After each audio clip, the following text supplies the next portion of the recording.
Well, good afternoon and welcome to the Planning Commission meeting for the month of May. We have all the commissioners here except for, I think the only one is our alternate is out, April Lee. So, all right. We have no consent items and no continuances, so we'll go straight to our new business item. And the first one is a final site plan for Bloomfield Sewer Pump Station, PC 22-115. Okay. Yeah. This is a county pump station that they will be maintaining at the Bloomfield development. And it is within the residential area that I know you all made comment about. Could it be a softer buffering around the fencing and so forth? So the county has accommodated that, I think. And then also to the comments that we have on here for conditions of approval are basically a number of technical comments from staff. And then also we want to have Dushwam make sure that all their comments have been met since it is their pump station and they were in review of it. So, and that's about it. Okay, so I believe on these calls, we're a little bit more casual. And just are there any questions or comments from any of the commissioners? No. Nope. Pam, Beck, I haven't read this in detail. You said you believe the county has accommodated that greater screening. Is that actually written into the staff report? Yes. We talked to, I talked to Rogers, and I also talked to the county reviewer, and they were allowing for the side that faces the residential to be, I can't remember now. They just don't want board on board, but they're going to allow for fencing to be modified as iron rail was fine with them. So they've got to correct their plan to show what sections are supposed to be what and what detail. Okay. Is that a part of the condition then, to correct the plan? Okay. Yes. Mm-hmm. It's condition 7, where provide the wrought iron fence detail and correct the labels on the plan according to county approval. Okay, thank you. Thank you. All right. All good, guys? Yep. Okay. All right. Second item is also a final site plan for Wren Park Mixed Use Wren Quarter, PC 21-508. Okay, well, this site plan has come back and forth several times, not knowing what they were going to use in the park. And of course, it is a passive parkland, and they still are accommodating the 5K run. MDE came in and for most part said that the pathway has to come out of the park. And so with the pathway for the 5K is following the street grid for most part, and a small section that we will work with MDE to put along the stormwater berm that we have there already in place at the park area, and connect it, and it'll be connecting to Highland. We have the comments here for you. Engineering worked with where the path was supposed to go, and they do have some comments yet to be cleared up with these are all engineering comments, wanting a path to definitely connect all the way to the end of along Church Street, so that it will connect up with the rest of the shared use path, but that will be the city's responsibility. This plan has colored and labeled which sections are the developer responsibility and which ones are the city's responsibility. We also, with the stormwater review, where the parking lot is, of course, this is all floodplain, and the bathroom, as they had shown it in the floodplain, cannot be done until we fix some of the flooding area and details more technical over my head of making sure that it doesn't, from a bathroom kind of perspective, go into your stream, I assume. Anyway, and that's all we have there. It's basically making sure we get all the engineering comments cleaned up and move this plan forward for this project. Okay, and Pam, I see on page 5, there's a follow-up note about the workshop. Let's see. Oh, I got the concern about the parkland has no usefulness. Yeah, I put that in there, the follow up with what you were concerned with about that it didn't have any active uses. But this is a passive park, which has always been viewed as it has the constraints, as we say, with the airport, also the total floodplain area, that it's all in floodplain. So. Any questions or comments from any of the commissioners? Nope. I do. Right. I'm trying to get this straight because it's taking a long time to bring up on my screen. So there's not going to be any pathways in the park at all? There may be one path that we will work with MDE that goes north-south, but follows the old road drive that they had through the park and the bridge. And then there will be a small section around the foot of the berm, the stormwater berm, that will go through there. And that will be it. The rest will be on Bond Street, Monocacy Boulevard, East Church Street. Okay. And by MDE, forgive me, it's Maryland Department of Environment, I'm guessing? Right. Okay. And when it comes to the requirement for the developer to create this park, how much are they saving on this now becoming a passive park, and they basically don't have to do anything? It's just overgrown. Well, the reason, for most part, the reason why they're not doing anything is because the pathway is already on the infrastructure around the park.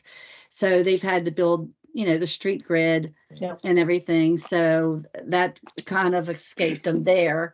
And then the rest of it is the city's responsibility. We've taken as have to get MDE approval to take any of these pathways through this park. But they did not continue to take any credits towards impact fees. So they were just their responsibility is to show you a park site plan that is feasible, and it will be the city's responsibility to implement anything else that would go into it. Any water connections and sewer connections that need to be done if we can get MDE approval and get the floodplain removed out of the park area enough to put bathroom facilities in there. Okay. All right. Thank you.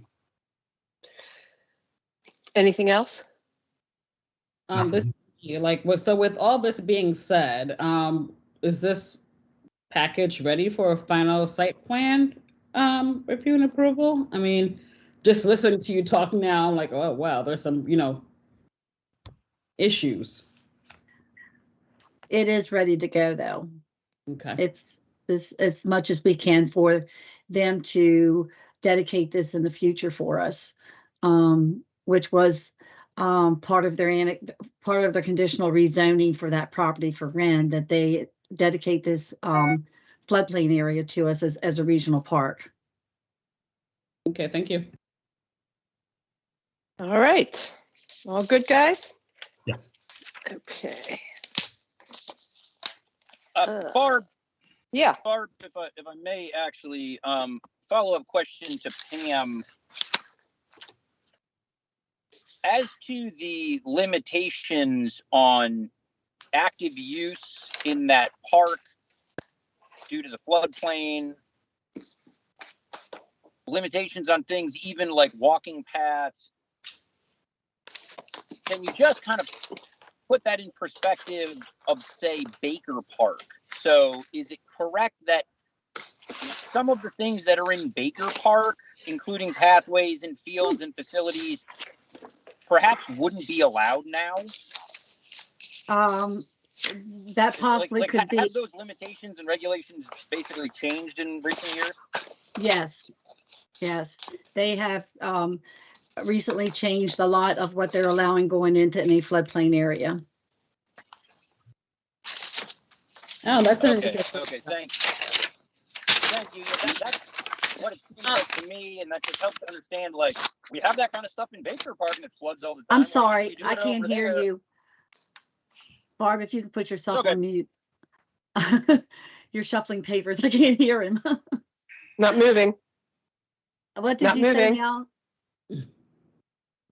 Ben? It's helpful just to understand that it's new regulations making it so that we can't put things in this new park that people are familiar with seeing in places like Baker Park, even though Baker Park floods. Well, that was a different era than we're in today in terms of what we're allowed to do in the floodplains.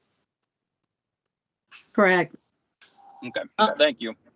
Pam, I have a follow-up to what Ben McShane just said. So is some of that information in the staff report about that? Because, I don't think I was aware of that. So I'm just curious about if some of that information was mentioned, and I've been reading all this stuff. So, and reading other things, so I may have missed it.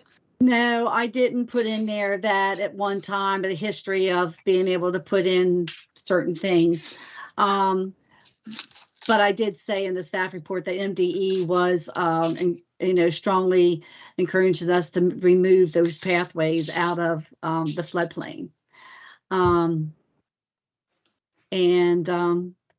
that would be, of a compromise in getting anything approved through MDE in the future for us at this point, that we wanted to be able to show that we've made a great effort in removing a lot of paths that we originally showed going through the whole area.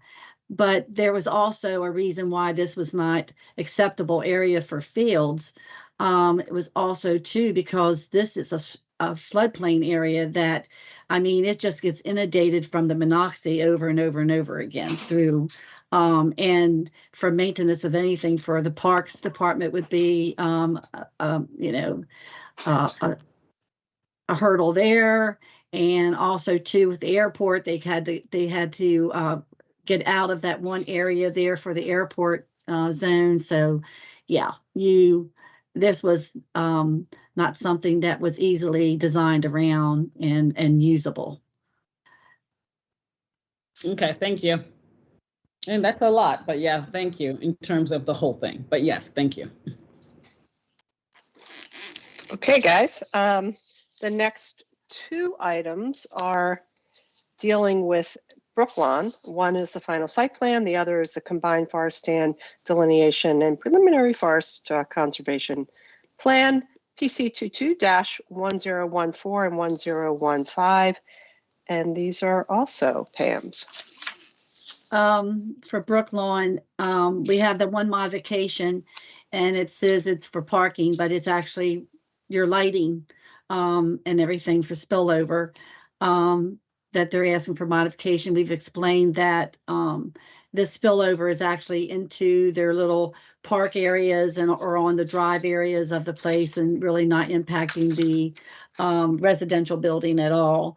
So they're asking for a modification there. And then we have 6 conditions for approval. The one for the mayor and board, because they're going to be paying fee in lieu of their parkland. We'll have to get that approved through the mayor and board amount. They also will need to record their NPDU agreement. They are looking for, they just need to clean up a couple notes and make sure they get their forest plan approved.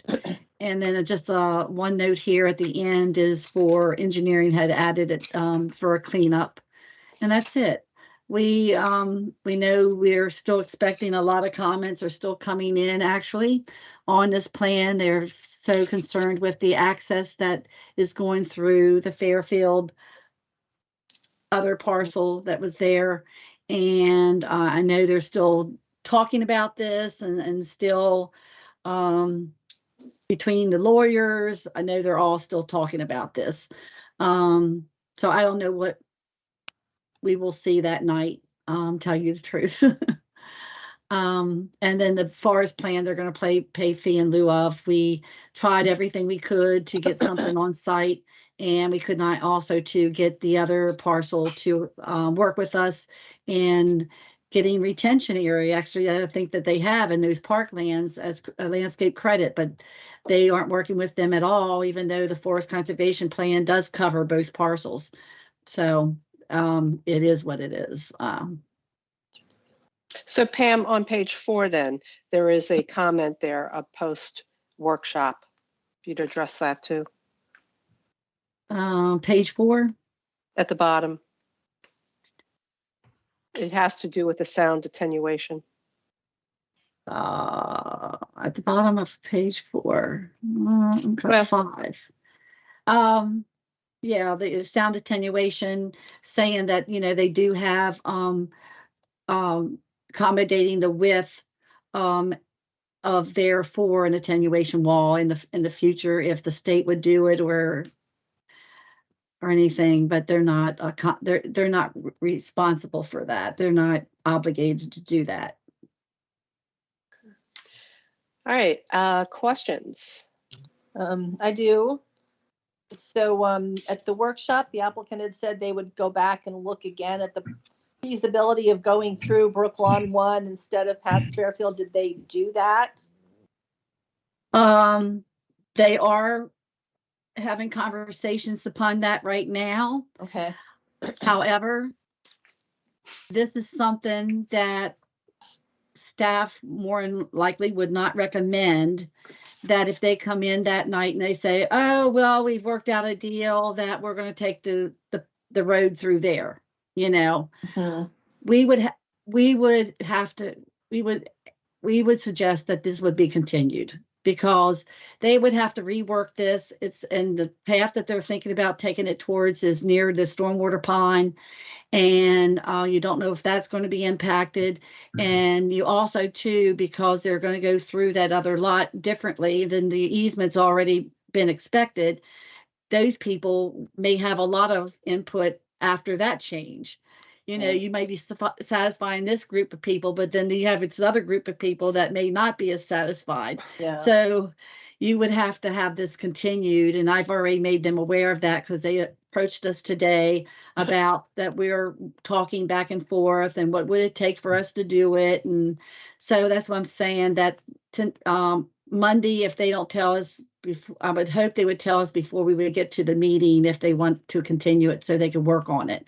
If not, it'll go forward to you as it is, because we cannot have our staff reviewing something so comprehensive like that after it's been at a hearing. So, given that all of the comments that we've seen so far have talked about why doesn't it go that route, if the applicant comes in on Monday night saying that they looked at it and they don't want to go that way, is there some way that in your statement, in the process of talking about the staff report, you could address some of those comments about why it's not appropriate or feasible, just to maybe help stop some of the public comment that's all going to say we want it to go through Brooklawn 1, or at least try to address some of that comment before they say it, or I don't know. I'm just thinking off the top of my head. Two of the strong points are, as they've said, is the fact that they've already got an easement that's been in place for a long time where this access was supposed to go. Yeah. The other thing is that what they're asking for may very well impact that stormwater pond that is there for both parcels, and also those single family homes that have been there for a long while that also are what they'd be to the south. You know, they're around the cul-de-sac. that stormwater pond just doesn't address just that one parcel. It's a comprehensive stormwater Yeah. pond. It's a big deal. So I would think that, you know, we say we don't consider money or anything like that, but these things have been put in place for a long time, envisioning that this building would be built. Right. So I guess all I'm saying is that somewhere in the course of the evening, can staff be prepared to kind of explain why? Because we know that we're going to get public comment on it, and that's all. we I'm saying. can, Yeah, we just can. kind of keep in the back of your mind to have some sort of little statement prepared once we've had 15 people stand up and say, why can't it go through there? So, Yeah, we will. and then the other question, we also, seems like a couple of the public comment were concerned about emergency equipment getting in and out past the building and past the traffic circle. And I'm sure that emergency services has reviewed it and approved it. But perhaps I haven't opened it this time around. If that review isn't already in our packet, could we either have a copy of that or be prepared again to like put that up on the screen so that the public can see that?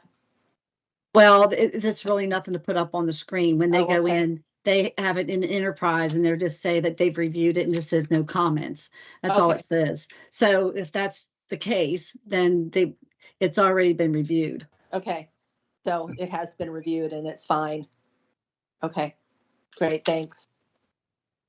So Pam, it seemed at the hearing, there was a lot of comments about the two sides weren't really talking, and a lot of this had to do with the subjects that have already been covered, but also the tot lot. Are you aware of any other compromises, conversations that the two sides are having to try to find a more I don't know of any seamless solution? conversations that they are having for the parkland areas there, even though we did mention in the report that this is something that it doesn't really impact this site plan and for approval because they're paying for their parkland for this to move forward. The parkland area is now in question. The question of, did it ever get dedicated to the city? Does the city doesn't want it? They've been maintaining it. We have to, you know, we're trying to work with legal to find out what is the very hard, fast status of it. And Bob has made, and our director at Parks and Rec, he's made comments that if we decide that the city has some kind of responsibility or something like that for whatever, I don't know, that I can't remember now, something about maintenance, but they have to work between themselves and the city to figure out what is going on with these land areas. And it's not real clear. And the thing is, it doesn't have any impact on the site plan.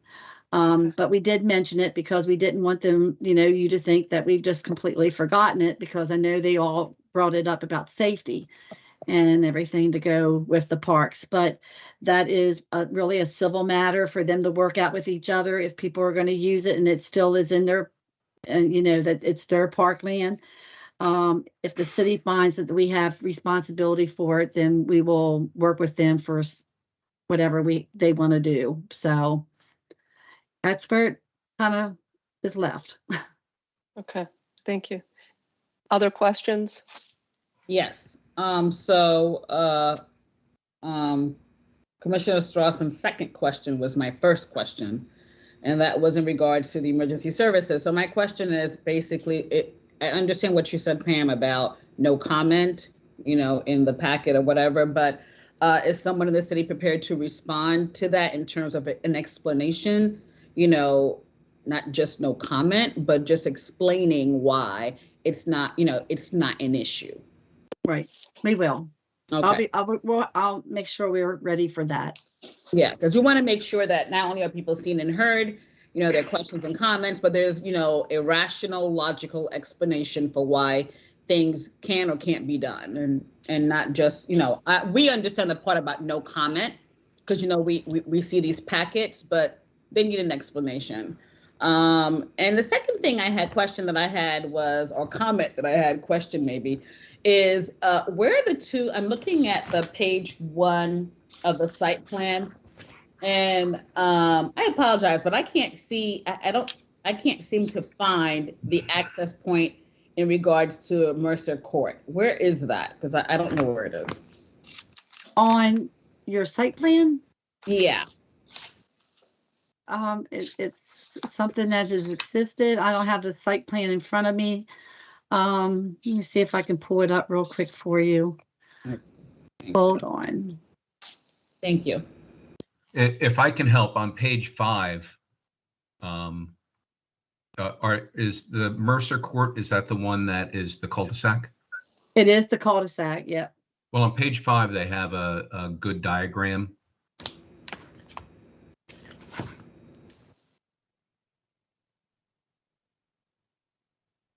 Can Yeah. you share your screen? If that's Ron? not helpful. No? Can I show this one? Let me see. I don't know if you have that capability. I'm looking. Open share tray, you should. Yeah, I should. Share this page. I didn't want to share. Oh, maybe up here, because it's on my other screen. I do remember seeing it. It's not in front of me. And Hold on. if it here. were, I'd be making a lot of noise with that.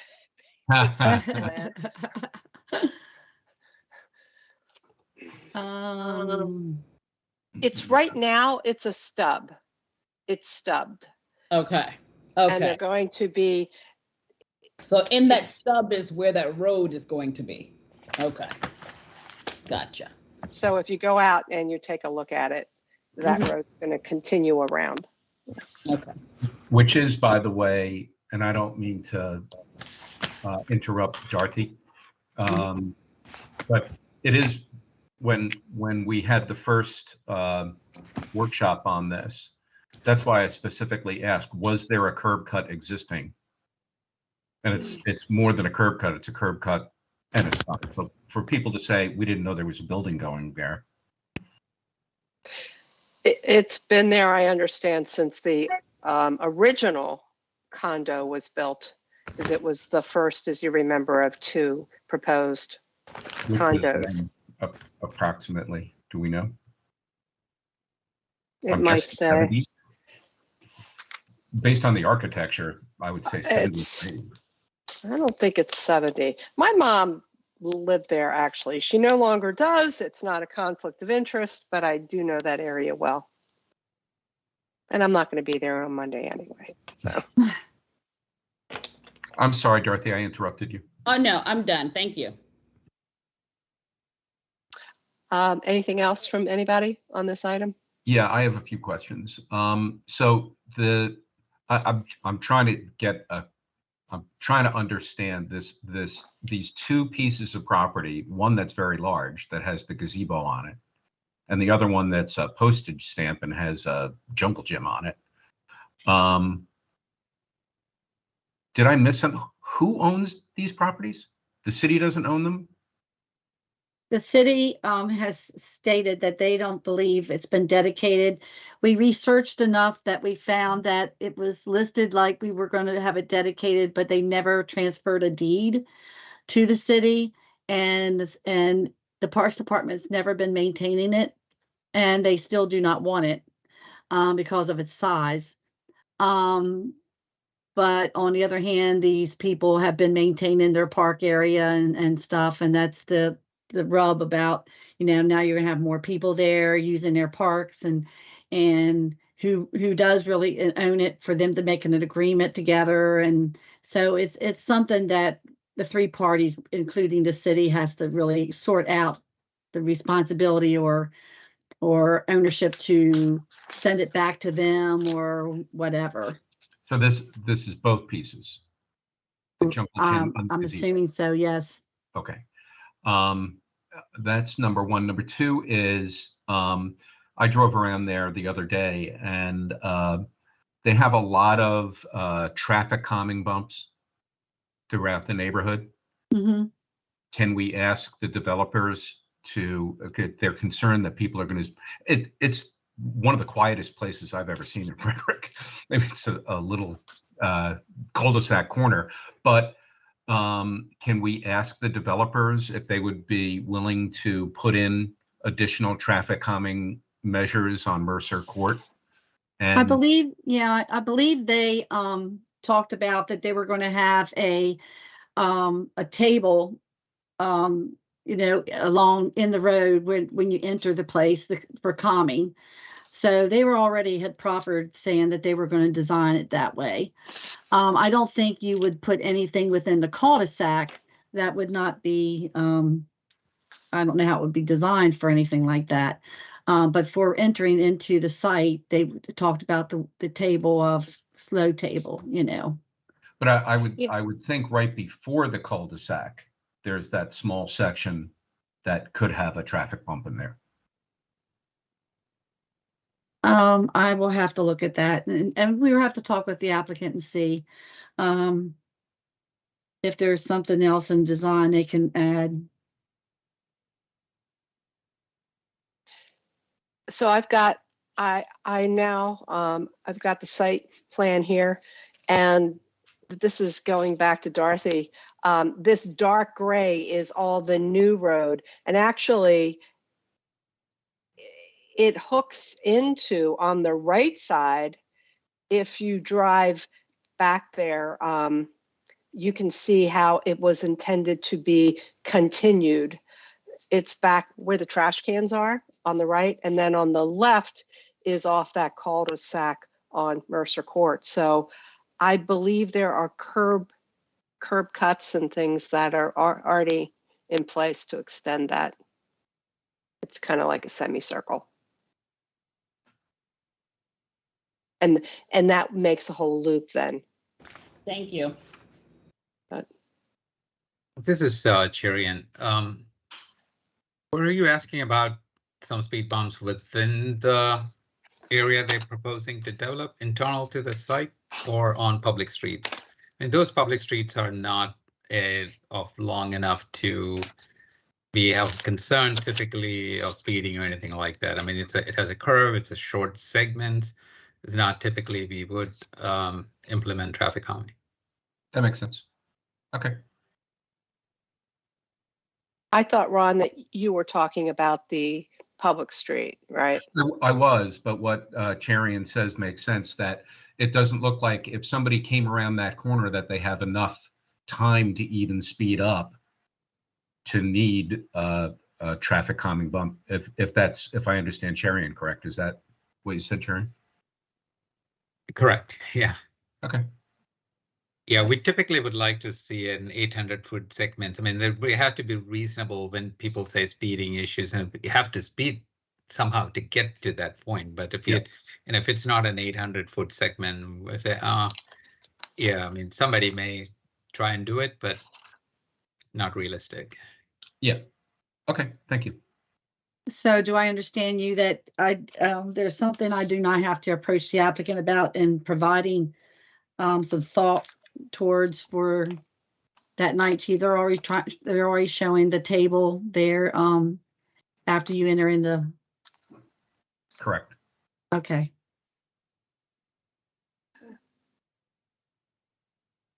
And it sounded like all the public comment that we've gotten to date, even before the workshop, is all in this packet, all the written public comment? It should be. Okay. All right. That's good. I think there was one other thing, or we got something from Jennifer that had not been included in the packet. Right. Yeah, that came in afterwards. Okay. Great. Anything else on this? Not for me. Thank you. Okay. Terrific. Great. Next, 5 agenda items are all the Frederick Airport parks. So I guess we'll start with the first one. It's the preliminary plat for all of them. And now we're going to go over to Sherry, right? And this is PC 22-1019. Not too much to update for that one. They have their APFO certs for the preliminary plat, so they are good to go on that. Nothing has changed since the workshop. No, not for that. It hasn't.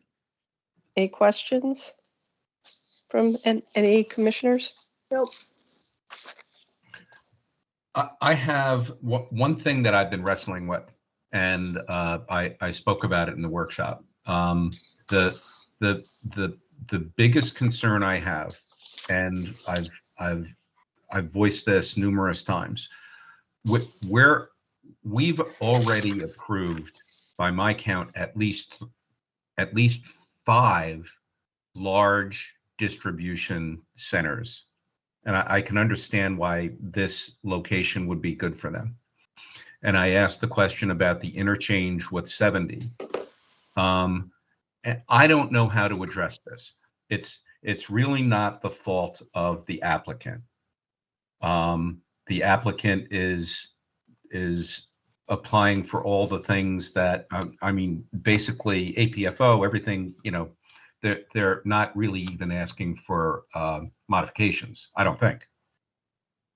I think there might be 1 or 2 that has to do with access on Airport Drive or something like that. But we're talking about at hundreds and hundreds and hundreds of trucks that are going into an area that we've already in public testimony have said is inadequate for this kind of traffic.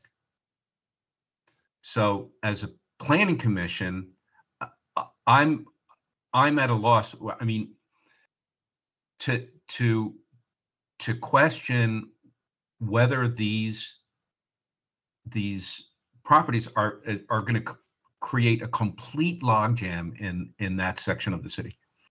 And I don't know how, if you look at it application by application, we're only supposed to look at one at a time, which I don't agree with, but at what point do we say that as a planning commission, it just doesn't make sense to continue this development unless somebody steps up and does that interchange over at 70 to make this the traffic in that area feasible? Because I just don't see it. I don't know how we're going to do that. I don't want to face my neighbors in 3 years and they tell me, how the hell could you let that happen? Because to me, it's an accident that I'm just waiting to happen.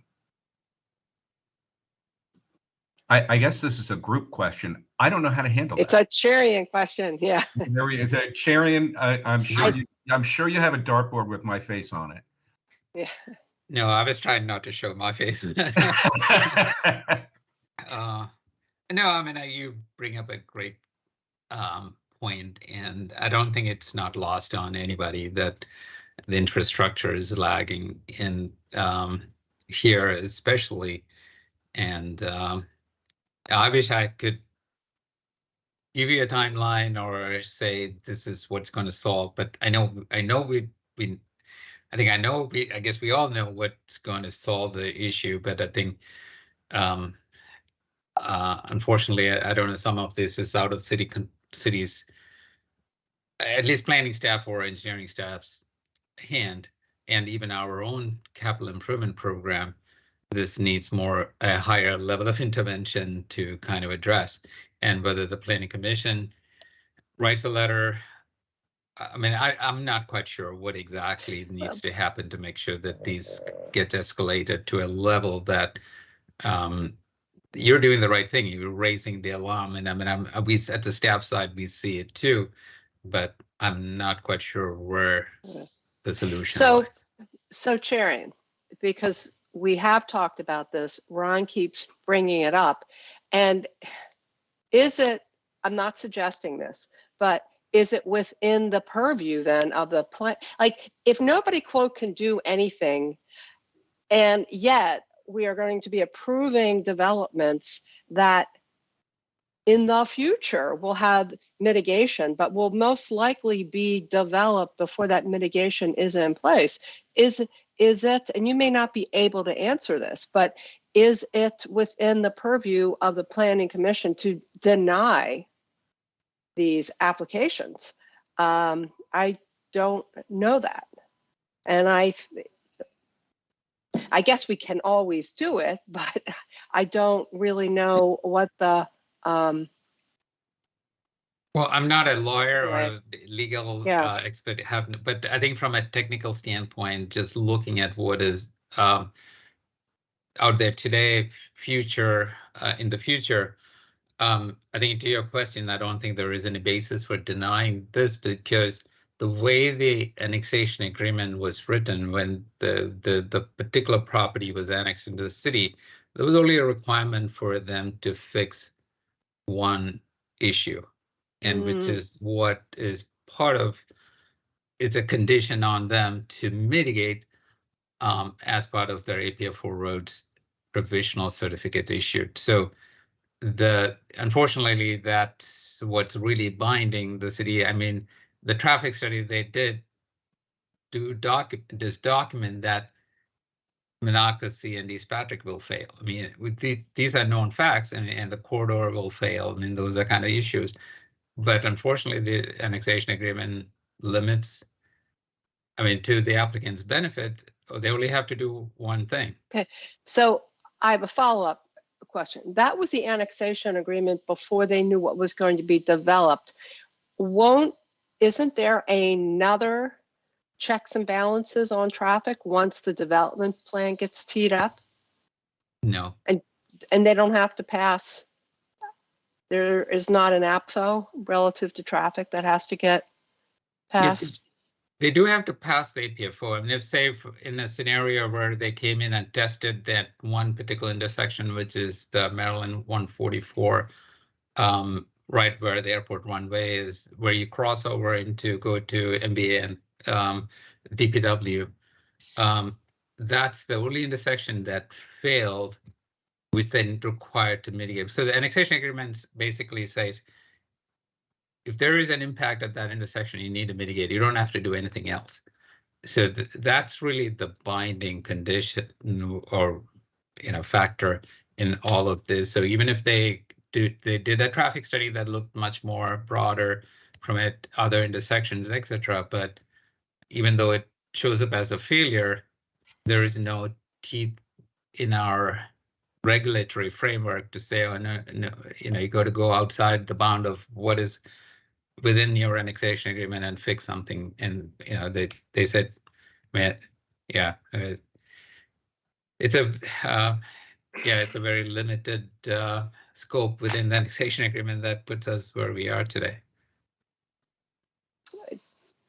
And as Commissioner Beatty said, it's the big ticket item that's out there that is the solution that kind of provides a relief to the congestion in this area. Well, yeah. Again, as a group, I don't know. I'm having more and more of a problem with us as a group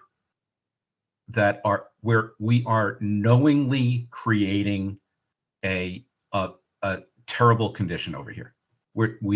It's already terrible, and if we add this kind of density to it on top of it, it's going to make it worse. So I don't know if the only way that we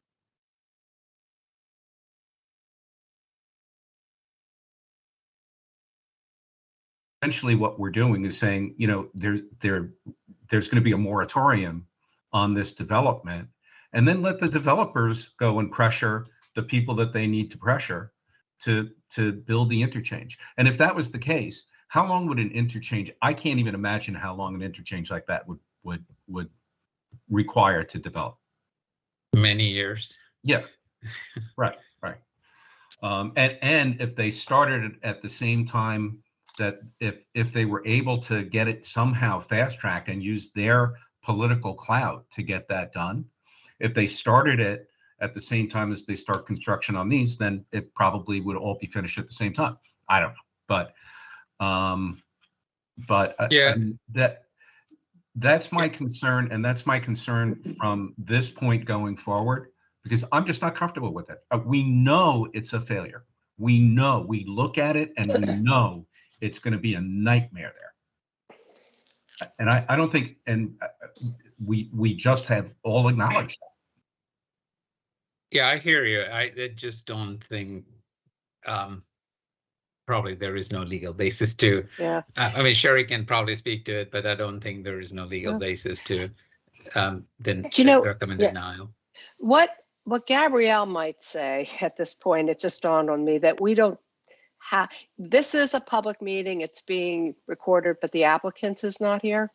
So I'm Yes. just wondering really if we should be having this conversation in this venue. I'm sure the applicant would be listening to it. And I don't want to cut you off, Sherry, if you want to say something else, but I encourage the group to mimic this conversation on Monday, so it is had in the appropriate environment. Fair enough. Sherry, did you want to say something? I wasn't sure if I cut you off. No. I think Sherry pretty much summed it up. Okay. Yeah, it just dawned on me. I was listening to this and realizing, whoops, I think Gabrielle would have probably have stepped in here. So So the only thing I was going to add, Ron, is something to keep in mind for the future is look at ways to, if we can recommend changes to the land management code that would give us the ability to do something in a situation like this. Because right now there isn't. I mean, and we have no legal reason to deny it. And if we were to deny it, then the applicant would have every right to come and sue the city because it meets all of the legal requirements right now. So a more long-term solution, which isn't going to help now, would be to start doing some research into how to change the land management code to give it some teeth so that we can address a situation like this. Good point. Thank you.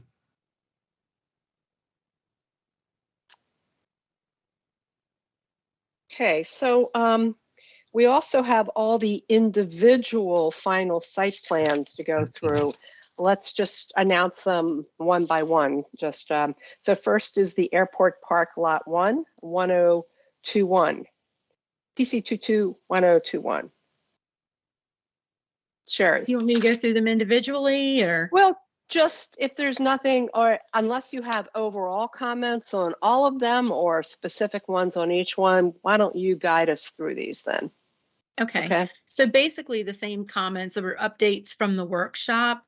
One of the questions was regarding bike racks, and the applicant did come back and provide 3 bike racks for each site for lots 1, 2, and 3, and that will consist of 6 spaces, bicycle spaces. So they did add that.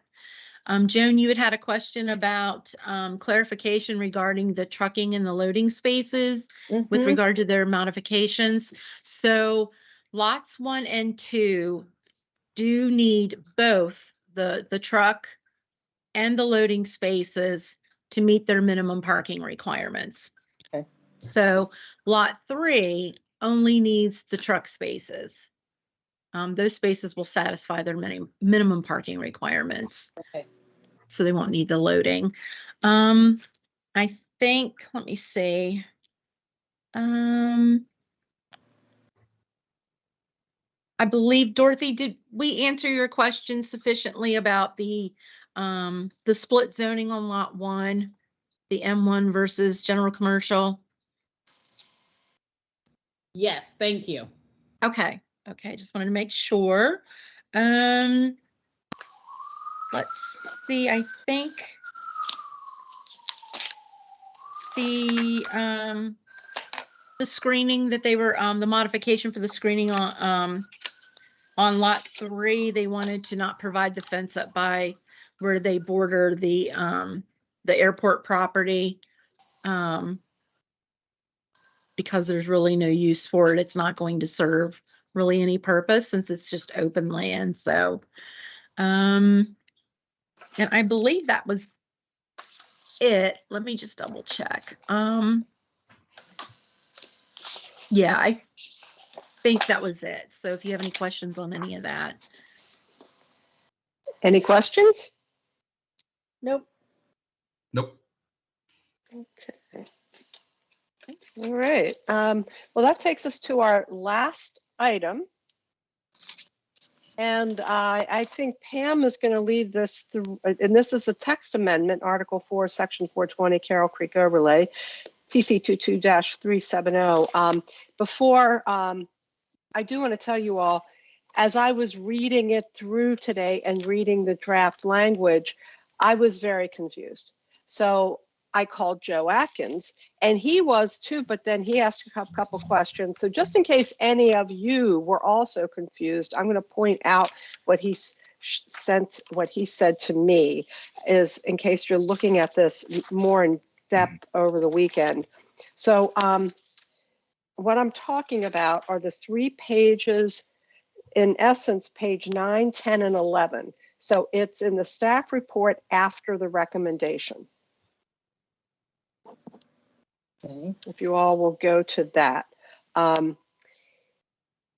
Frankly, what confused me is when I was looking at the Section 420C zoning requirements, number 1, it looked like they didn't delete the sections that the former draft had deleted. So this is when it's deleted. So if everybody's looking at that, everything that's in brackets, so the zoning requirements section C, there's a bracket around all the words starting with, for the purposes of this section, the minimum lot area. All that down to the end of section 1, all that comes out. So in essence, that is the density restriction language that gets removed. I didn't understand about the bracket. There's a small bracket above in section C, and then everything that's bolded and underlined is what's added. So below zoning requirements 1 is zoning requirements 2. That's all new language that specifically deals with the density bonus. And when I looked at that compared to, in this package is Exhibit B. Well, there's a couple Exhibit Bs to tell you the truth, but the first Exhibit B is the red line. There's small text changes, but it's essentially the same as what we had seen before. So does everybody get that? Again, I may have been, I know Joan's an attorney, you know, so you probably understood that, but all right. So Pam, anything else that you want to say? Is Pam still here? She's on. I'm not intimately in tune with this text amendment. I'm sorry. I was here as to listen for your discussion and make sure I understand what I could pass on to Gabrielle for you for clarification. And actually, I was trying to look up when you were discussing this, trying to look up the staff report, and it's not been loaded into the case for me.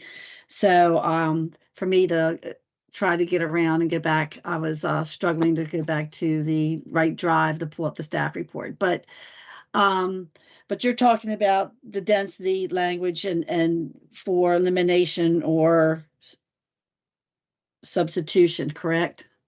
Exactly. So what's eliminated is in brackets.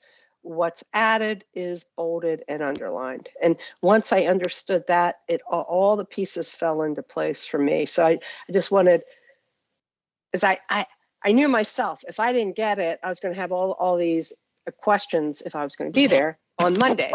Right. So is everyone clear? I mean, was there something that you felt that because the brackets were in the wrong place or?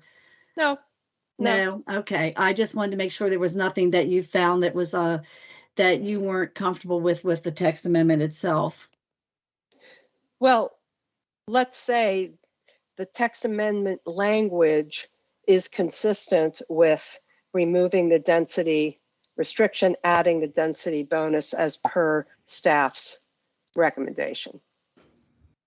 Okay. So, But everyone understands the text amendment in all, whatever. Yeah, So- but I have some questions. yeah, let me turn this over then.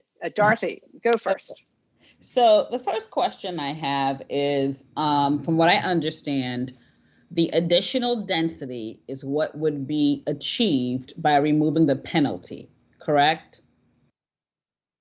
I don't understand what you mean by a penalty. The restriction, the the restriction. The restriction. Oh, okay. It's actually, there are two parts. Mhm. One part is, this is what I believe that Gabrielle would say. The density restriction does not allow the Carroll Creek overlay area to have the same density as the rest of the downtown business unless it follows those three things that are outlined in the density restriction there, dealing with one-to-one parking, dealing with 10% of the space, and the level 3 traffic. So that's one thing. That then will bring the Carroll Creek overlay section on par with the rest of the downtown as far as the density. The density bonus, in effect, doubles the density allowed, given the whole thing about the structured parking. Mhm. Right. So there was a section in the Carroll Creek overlay, if I understand you correctly, that was different than the overall parking that we have for the other areas of downtown. They had to get rid of that so that they could add in the new language for them to have the structured parking. Well, that isn't what I said. So the density restriction can stand by itself. That just brings the Carroll Creek overlay on par with the rest of the downtown. So if you look at that amendment, zoning requirements number 1 simply will say all new residential or mixed-use development within the Carroll Creek overlay is subject to the standards outlined in section 405. They added unless modified by this section. Okay. So, and the 405 will refer back to, so that standing on its own takes away the restriction. So nothing was added there in order to allow the bonus, Pam. It's just that removed the restriction. Right. Then the bonus is what deals with the structured parking. Right. So it's kind of like a substitution. They take one away and they put this other one in with the Carroll Creek overlay. Well, Right. it's it's two isolated issues. Yeah. Yeah. So I just Go want ahead. to confirm a couple of things in my own words. So we're talking about, like I said before, DB zone, when you're removing or lifting the restrictions, which I call the penalties, which is what they said, you then are allowed additional bonuses that would be under the DB zoned property in Carroll Creek. That is my understanding. So currently, they're not able to do the DB additional density because of the penalty. With the penalty or the restriction being removed, they would be able to have that additional density for a DB zone within the Carroll Creek overlay. That's my understanding. And then My understanding, yeah. right. Secondly, my other understanding is they, in addition, want a bonus, a density bonus. Mm-hmm. Now, what I'm trying to understand is when they say they want a density bonus, I'm assuming they're not referring to the MPDU. Oh, no. Okay, so they're saying, hey, please give me a bonus to add more density. And I may or may not add MPDU units based on how many overall units I have, correct? I think so, yeah. Yeah. Yeah, That's that, my understanding. in fact, Dorothy, it actually, just because I've read this like word for word, it talks specifically that if they do add MPDUs, they're not going to get both bonuses. Right. I'm looking at a sheet, page 3. I found the report.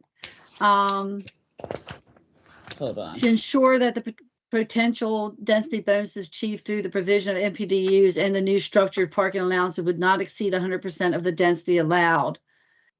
Basically maxing out the development as at twice what would otherwise be allowed. Right. So what does that mean? So that means that they can't do both additional density and MPDU bonus. That's that's on page 3, number 2. right. That explains it. But they could still do MPDUs. bonus, but it won't be MPDU because it would, with the structured parking, it would go over 100. It will never go over 100. Right. So basically, their bonus for structured parking takes away incentive for putting for actually building MPDUs.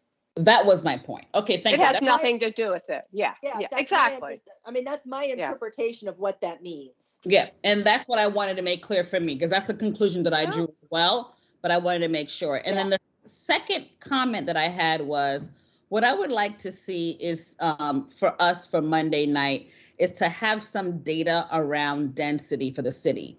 Like,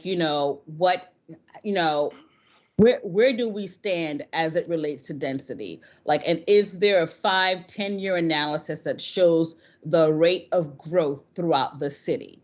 And what does that look like? And I think that's an important piece, because we're talking about density bonuses and additional densities. I'd like to know, what is our rate? Is it lock in step with what we said in the 2020 comprehensive plan, our goals? I think that information is important for us to speak to on Monday night. The interesting thing is that I feel like we've said that at both workshops and, before, and the applicant still hasn't provided that kind of information. Well, I think the city should provide it to us, the city staff. Somebody should, but yeah. Because if you're going to talk about density. But the applicant is the one who's asking for this. And it seems to me that it's their obligation to provide the data that supports this request. We can we can give you the growth of the city. We know pretty much what their projections would be for that. As for the density part of it, it's a little mixed bag there. Growth is a whole lot different than having your density increased. You want to know, if we're increasing our density, is that going to increase our growth more? Is that maybe what you're trying to say? My interpretation of what is happening, and maybe Dorothy's coming from the same place, is there any data to support the idea that the city can, this is my cat, that the city can support that kind of density in the Carroll Creek overlay? And if so, show it to us, right? Right, that, and I think what I would like to know is overall density for the city. I mean, is this? Oh, I see. Is this draft text amendment gonna make or break the overall growth of the city? Do you understand? Like, they're talking about, density, bonuses and all of that. What I want to know is, what is the rate, the pace, the growth rate for the city overall? Are we meeting our target goals that we said for 2030, 2035, or in the past for the 2020 comprehensive plan? And then the second piece to it is, yes, I would like to know, in terms of density, and Pam, that might be hard, I don't know. Can we support that? Because I'm thinking to myself, parking and other things need to be in play. I mean, if you're doing parking near a metro, well, then you can reduce the amount of parking that you provide, because there's parking sharing, and then there's a metro system. What I want to know also is, if you are near a metro system, does that say, oh, you can what's that called? You can That's baked. That is baked in. It talks about that the normal parking is 0.75, but because of being near the transportation hub or whatever, it goes down to 0.56. Correct. And so my question is also, can you ask for a waiver? And I'd like to know where the documents or information for waivers are, but can I say, oh, because I am providing, this product that is near a transportation hub, and I can reduce the parking to 0.5, do I even need to meet the criteria for APFO, road adequacy? Because there's parking nearby and there's park sharing. Do I need to, can I waive transportation traffic study, word traffic? You've got a lot of mixed things going on. For one, the Carroll Creek overlay is a very small part of the entire city. I know. So it's very limited of where you're going to see right now that this would impact. Also, when plans come in, they're still being tested. We also have now just implemented, and Sharon can chime in on this, but the mobility fee for certain areas that we want to see develop and know that they can't do any more improvements, that we accept that because we want the interior growth and so forth. It's always going to be tested for water and sewer and schools and all that. And really, supporting it is always going to be a testing. It's not, we can't really in a magic bag say, oh, well, we have this many sites and this is what they're going to do, because sites are always maybe going to redevelop and apply these things, but you're always going to have to be reviewing the plan to support it one way or the other. But as for traffic or parking, that's one of the things that it's the biggest issue that they're trying to achieve, is to be able to have parking for these units, but also understand that it's the downtown walkability. I don't know if there's an answer for that, Dorothy, that you can project that it has any impact on our long-term growth for the city. It'd always be counted in it, but we would still have the projections of where we're headed. Okay. So what would be helpful is I would like to see stats around the growth rate. We talked to Joe about it, but I would like for Monday night to have the stats related to our growth overall. Forget Carroll Creek, overall, the city. That's what I'd like to see. How are we doing? Are we under the number? Are we average? Are we over? That's what I'd like to know. Number two, I think the other question for me is, if you pay a mobility fee, or you're near a transportation hub, can you waive a road adequacy, traffic study? Can you waive that? Can I say, no, I'll pay the mobility fee. I don't want to do a traffic study, or I don't have to adhere to a traffic study. That's my question. Cherian, in the mobility fee language, whatever that came through, are they being tested if they're within that area at all? No. No, good. No, they can just pay the fee, and that is the only mechanism. Let me put it that way. Mm-hmm. So just so I'm clear, Cherian, if let's just say in this Carroll Creek overlay scenario, and you have a product that is a quarter of a mile from a transportation hub, if you pay a mobility fee, you know, or you would have to, you don't have a choice. Can you waive, because, you know, they're removing the language, the LOS language is being removed in the draft document. So what I'm asking is, can you waive a road adequacy test? Can you say, you know, we don't have to adhere to doing a traffic study, is my question. Correct. I think when we established the mobility fee district, the basis of that new policy was that we accept the operational condition of the intersections and roads within that boundary, which meant that there is no more need to do a typical APFO traffic impact study to measure whether an intersection is working fine or with delays, because one of the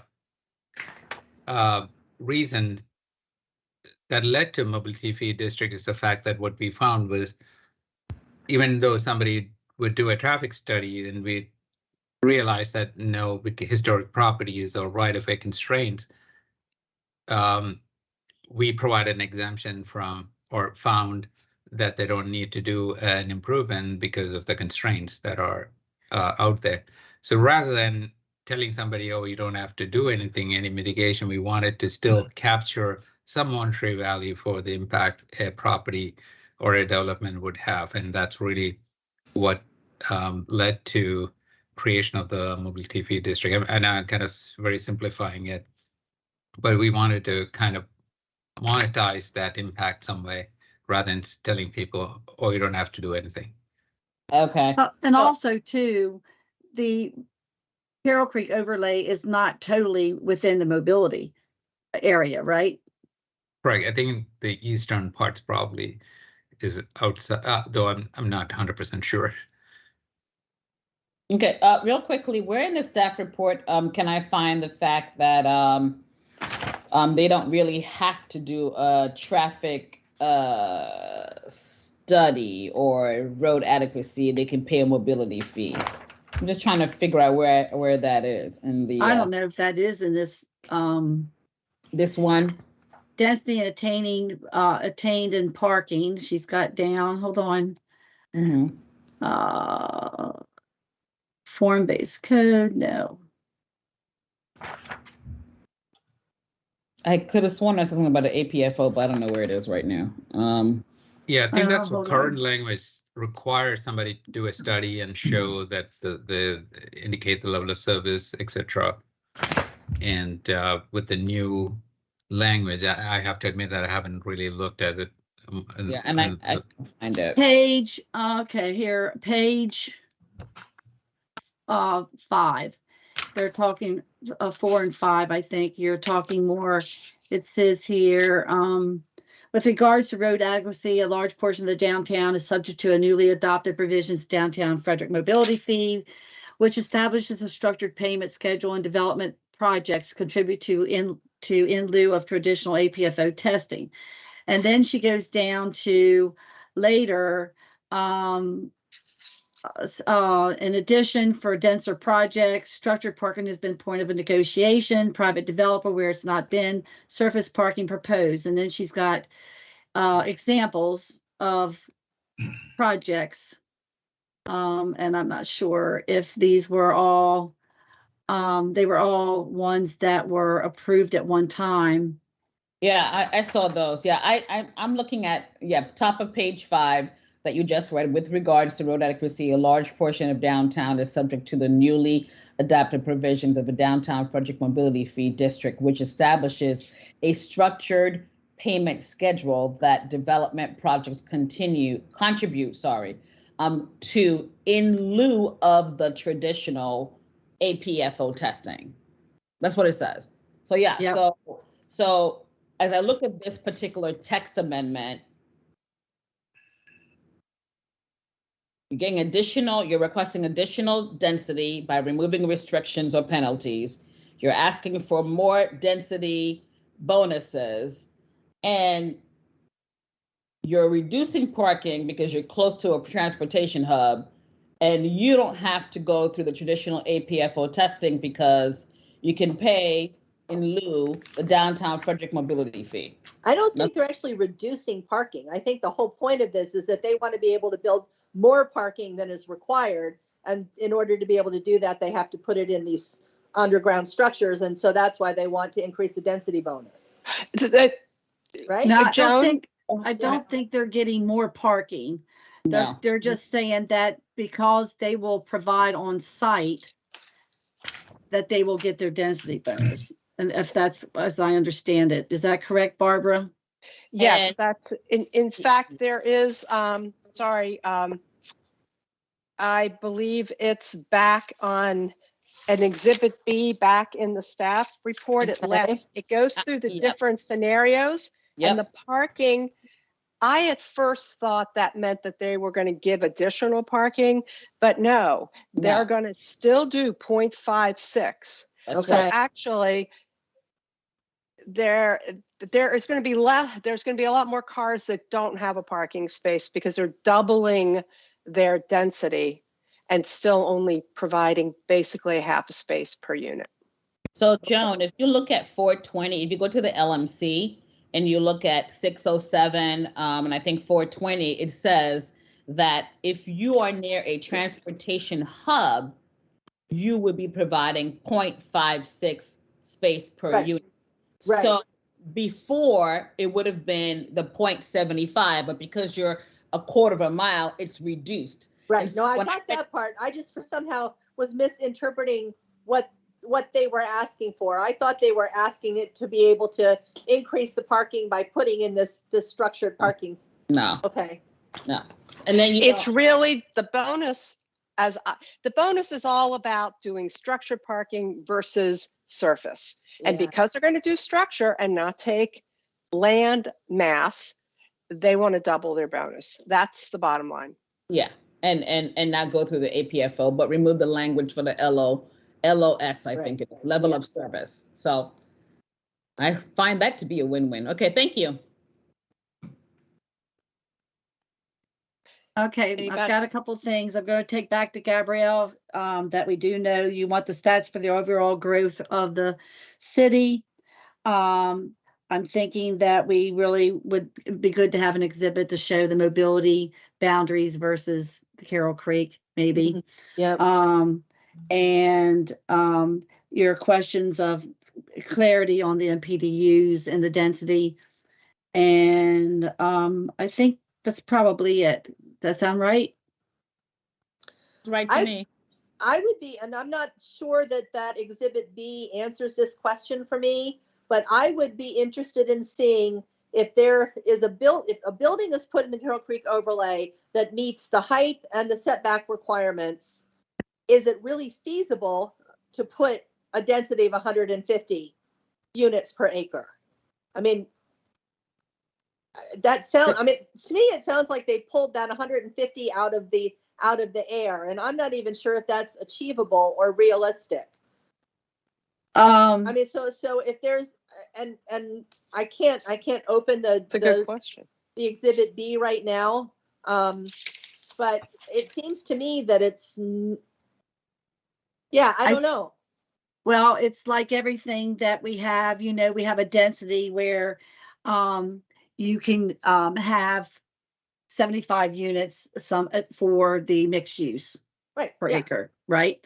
But we never really get that achieved because they choose to develop what is marketable or money wise, what they're going to build would maybe they look at 3-4 stories and that's it, even though they could probably go higher.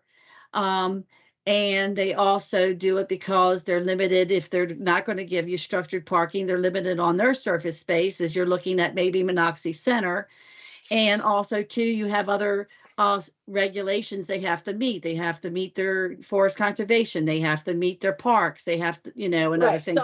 So So the density for downtown would be capped on what size lot are you developing that you're going to get 150, and what is your height restriction that you're not going to go above that. And if you can't build a building that's large enough. And with the height to get the 150 units, well, they won't get that. Right. So I guess my point is, I have not seen any data to support that 150 number. I mean, there's. I can absolutely pass nothing that on. Yeah. I can pass that on to the applicant. Yeah. and so if see- So if, I mean, to me, it just still seems like a number that was pulled out of a hat because it Or- sounds good. Or compared to the site that they're having questioned for themselves. Well, and the appendix B tries to answer that, but it still doesn't answer the fundamental question of, if you put all of the height and setback requirements on what realistically is achievable. I don't know. To me, there's just not it. Yeah, I don't want to put something into the regulations that's just based on a whim that somebody said, oh, well, let's do this. This is good. This will give us what we need. I mean, to me, it needs to be based on something. And I had still not seen any data from anybody that says this is a number that was realistic based on something. Well, we have multifamilies that, they have a square footage that you look for an Yep. apartment or whatever. And if they would multiply that out by 150, what would your floor area be? Right. Yeah. You know, yeah. So And if so they what took is the that standard- building? Exactly. Yeah. Yeah. Okay. Yeah, and the other thing that is in here, and it doesn't exactly answer your question, Joan, but at the very, very end of the staff report are these examples. Yeah. That they I've gave. never seen. Yep. And So- again, it doesn't exactly answer the question. Yeah, it does. But it does show on this one, on the Osherman property, Yeah. with both the restriction gone, the bonus in place, and 800 square foot unit apartments, this is the maximum that they can build and the parking that they would provide. Yeah. So I know it's a packet that's jam packed with a lot of rich information. Yeah. And like I said, I'll take this back to Gabrielle and she will look at that. You may get an email for some of the answers before you go to the meeting, That would be great. or she'll address it when she's going over the staff report for you. Okay. Cool. Thanks. Okay. I think that's the Anybody last else? one, right? I think it's the last one and everybody had all their questions answered, right? Yep. Yes, I have another Okay. question, but not related to this. Is it one that we should do in the open meeting or Yeah. is it a question? Okay, well then Okay. we're done with the items. Dorothy, go ahead. Okay. So since we have 10 items on Monday night and we'll only have 3 commissioners present and 1 alderman, my question is, if any of these 10 items we get to a split vote, or a tie, I should say, because it's 4 people, how do we handle that? Like, if any one of these 10 items come up and then all 4 of us are voting because, Barbara and April are not there, how do we address that? How do we handle that? Good. What would our next steps I be? would have thought that might be in your rules for the planning commission, but I'm not sure. And with the mayor and board, you have where the mayor votes. But you don't have anyone there that's Right. going to be the one to take that vote. So I've not come across that for quite a while. So we will have to ask Gabrielle. I'll pass that on to her too. But Or good Scott. question. Yeah. Mhm. Yeah. Yeah, I just thought about that because I was thinking to myself, 2 people are going to be absent. We're probably, in case something happens, we want to kind of be, get some information and know about that. Okay. Yeah. So, Good question, Dorothy. So, thank all you. right. I am so bummed I'm not going to be there. Yeah. Yeah, then we wouldn't have a It tie sounds then. terrible where you're going to be instead. Right. I'll be thinking about you. I Very don't well, think I'm going to be right. watching because I can't get channel 99. So guys, all right. Barbara, have a good time. Well, thank you. And thank you all for this rich conversation. Yeah. And have a great meeting on Monday and a weekend. And the meeting is adjourned. All Feliz right. Cinco de Have a great Mayo, time. We'll see everybody. you in a couple months. All right. All right, Bye. bye-bye. Bye. Bye.